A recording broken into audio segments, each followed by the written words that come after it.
Hello everyone, अस्सलाम वालेकुम। I am Abdullah and you are watching English with Abdullah. Dear students, dear viewers, आज का जो टॉपिक है वो है जेरेंड के हवाले से। इस टॉपिक को हम बहुत डिटेल से पढ़ने जा रहे हैं। हम बिल्कुल डिटेल से, बिल्कुल बारीकी से समझने की कोशिश करते हैं कि जेरेंड किसे कहते हैं और जेरेंड की यूजेज क्या है और जेरेंड एज ए सब्जेक्ट किस तरह इस्तेमाल होता है और जेरेंड एज एन ऑब्जेक्ट किस तरह इस्तेमाल होता है। तो आप देखते रहे कि हम पहले देखते हैं कि जेरेंड है क्या। When verb ing form is used as a noun in a sentence is called gerund।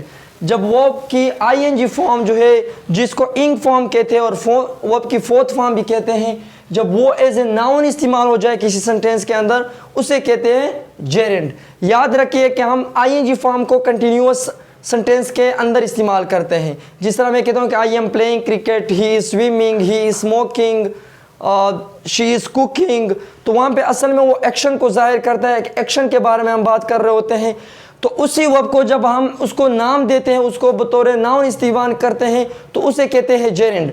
अब आईएनजी फॉर्म जो होता है वो तो एक एक्टिविटी होता है, एक प्रोसेस होता है, जो एक एक्शन होता है सेंटेंस के अंदर, जो एक काम हो रहा होता है। अब उसी एक्शन को जब हम नाउन देते हैं, उसी एक्शन को, उसी प्रोसेस को जब हम नाउन देते हैं, तो वो हमारे पास क्या बन जाता है? जेरेंड बन जाता है।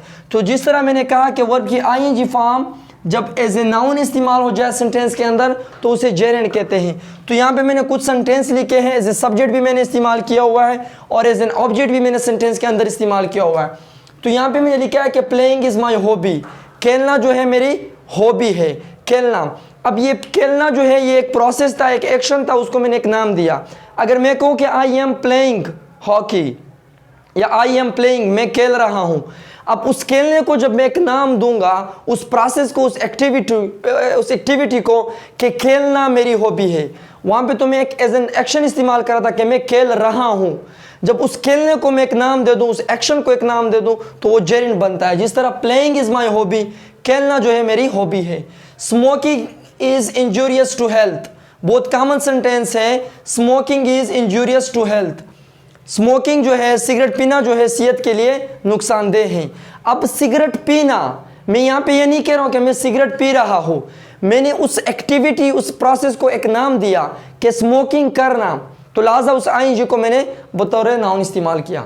यहाँ पे देखिए, learning English is easy for me, English सीखना मेरे लिए आसान है। अगर मैं कहूँ कि आई एम लर्निंग इंग्लिश, तो वहाँ पे मैं क्या कहना चाह रहा हूँ कि मैं इंग्लिश सीख रहा हूँ, मैं इंग्लिश सीख रहा हूँ।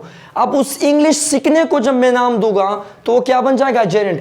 कि इंग्लिश सीखना मेरे लिए आसान है, ना कि मैं इंग्लिश सीख रहा हूँ, वो तो फिर वो आ जाता है। जेरेंड के अंदर ये होता है कि इंग्लिश सीखना मेरे लिए आसान है। तो याद रखिए कि यहाँ पे जो मैंने इस्तेमाल किया, इसको मैंने एज ए सब्जेक्ट इस्तेमाल किया। आमतौर पर जो हमारा सब्जेक्ट होता है वो वर्ब से पहले इस्तेमाल होता है।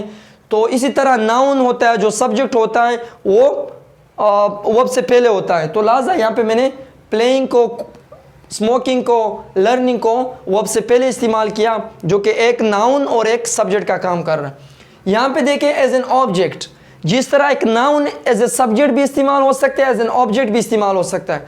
तो याद रखिए ये जेरेंड भी आपका एक नाउन है। जब एक नाउन एज ए सब्जेक्ट इस्तेमाल हो सकता है, एज एन ऑब्जेक्ट इस्तेमाल हो सकता है, तो जेरेंड का भी यही काम होगा। जेरेंड भी एज ए सब्जेक्ट इस्तेमाल हो सकता है और एज एन ऑब्जेक्ट इस्तेमाल हो सकता है। तो यहाँ पे मैंने कोशिश की है एज एन ऑब्जेक्ट को इस्तेमाल किया। यहाँ पे मैंने कि आई लाइक प्लेइंग हॉकी, मुझे हॉकी खेलना पसंद है। हॉकी खेलना, मैं ये नहीं कह रहा हूँ कि मैं हॉकी खेल रहा हूँ, हॉकी खेलना, उस खेलने को मैंने एक नाम दिया कि हॉकी खेलना मैं पसंद करता हूँ। जिस तरह मैं यहाँ पे लिखता हूँ कि आई लाइक कार, मुझे कार पसंद है। तो यहाँ पे डियर स्टूडेंट देखिए, ये कार आपका एक नाउन है। तो इसी तरह आप आईएनजी भी इस्तेमाल कर सकते हैं। अगर मैं कहता हूँ कि आई लाइक कार, मुझे कार पसंद है, तो मैं इस तरह भी कह सकता हूँ कि मुझे हॉकी खेलना पसंद है। तो वो हॉकी खेलना जो होता है आपका क्या होता है? एक जेरेंड होता है, जो एज एन नाउन इस्तेमाल होता है। तो यहाँ पे देखें, she enjoys watching movie, she enjoys watching movie. तो ये वॉचिंग मूवी जो यहाँ पे है, ये क्या है आपका? ये एक जेरेंड है। ही स्टार्टेड आस्किंग क्वेश्चन, उसने सवाल पूछना शुरू किया। तो यहाँ पे देखिए, ही स्टार्टेड आस्किंग क्वेश्चन, तो ये आस्किंग क्वेश्चन जो है आपका क्या है, ये जेरेंड जो कि एज एन ऑब्जेक्ट इस्तेमाल हुआ है। इसी तरह वॉचिंग मूवी भी एज एन ऑब्जेक्ट इस्तेमाल हुआ है, प्लेइंग हॉकी भी एज एन ऑब्जेक्ट इस्तेमाल हुआ है, वर्ब के बाद इस्तेमाल हुआ है। आमतौर पर जो सेंटेंस का फार्मूला होता है वो क्या होता है कि सब्जेक्ट वर्ब ऑब्जेक्ट। अगर वर्ब से पहले कोई चीज़ इस्तेमाल हो जाए तो आपका सब्जेक्ट होगा। जिस तरह ऑलरेडी मैं जेरेंड को एज ए सब्जेक्ट इस्तेमाल कर चुका हूँ, तो इसी तरह सिमिलरली अगर वर्ब के बाद इस्तेमाल हो जाए तो वह आपका ऑब्जेक्ट आ जाता है। तो ये आज का लेक्चर था, जस्ट जेरेंड के हवाले से आप लोगों को समझाना था। एक व्यूअर ने सवाल पूछा था कि सर जेरेंड के हवाले से एक लेक्चर अपलोड कर दे, जेरेंड को बिल्कुल डिटेल से बिल्कुल बारीकी से समझा दे हमें। तो मेरी कोशिश होती है, जिस तरह मैंने आप लोगों से वादा किया है कि मैं आप लोगों को बिल्कुल फ्रॉम बेसिक टू एडवांस, बिल्कुल बुनियाद से एडवांस लेवल तक आप लोगों को मैं समझाने की कोशिश करूंगा। तो ये जेरेंड था एज ए सब्जेक्ट और एज एन ऑब्जेक्ट। तो इसी तरह ये जेरेंड कोई छोटा सा टॉपिक नहीं है।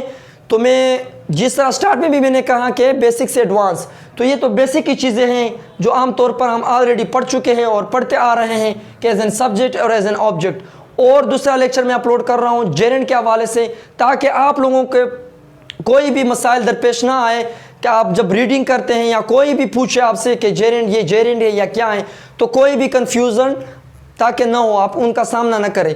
तो बस मेरी कोशिश होगी। तो बस आज के लिए इतना ही, मिलते हैं अगले लेक्चर में। टिल देन टेक केयर, अल्लाह हाफिज़, थैंक यू सो मच।